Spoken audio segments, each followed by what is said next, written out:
If you want to know the 5 top ways to increase your credit score, then stay tuned.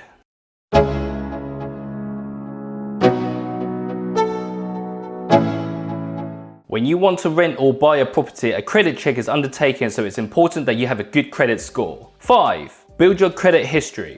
This is a common issue for young people and for those that are new to the country. Build your credit history can make it easier for companies to assess you and increase your credit score. A common way to start your credit history is to get access to a credit card. But be aware they may come with high interest rates, so you want to pay off the balance each month. Your first credit card will typically have low spending limits, but this can be increased as your credit score improves. 4. Manage your accounts. Paying your bills and credit cards on time and in full each month is a good way to increase your credit score. Well-managed payments can show lenders you're a reliable borrower and capable of handling credit responsibly. There is also the added benefit of not incurring any defaulting charges or interest to the costs that are overdue, and in the long run will save you money. Managing your old accounts well will usually improve your credit score, as it shows you don't allow your accounts to go dormant. 3. Joint accounts. If you have a joint bank account or joint borrowing, then their credit score can affect yours, so think carefully before you make this a commitment. Any joint arrangement should be agreed up front to ensure the monthly rental, bills or loans are paid in full and on time.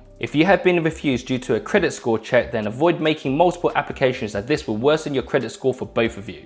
If the situation arises, then you should both check your credit reports to determine what can be done. More on this to follow, so keep watching. Next, please support the channel and get notified of more great tips by knocking on the like and subscribe button. Go on, smash those buttons. 2. Have a stable home. Lenders like to see stability in your living situation, so it's a good idea to register on the electoral roll each time you move, as this is seen as a sign of stability.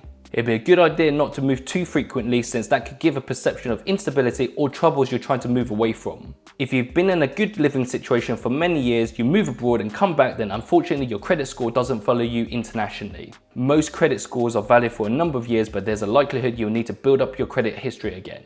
1. Check credit report. You should get a credit report from one of the large providers such as Equifax, ClearScore or Experian to see if there's any typos or mistakes. If you find an error such as your date of birth, previous address or your name, then you should contact the provider and get this updated as soon as possible. You should also check the report for any fraudulent activities where your personal details have been used by criminals. The accuracy of your credit report is important, as this is a tool used by estate agents and landlords during the vetting process. If you want to know how to buy or rent a house, then check out these 2 playlists. Thanks for watching, and I'll catch you in the next one.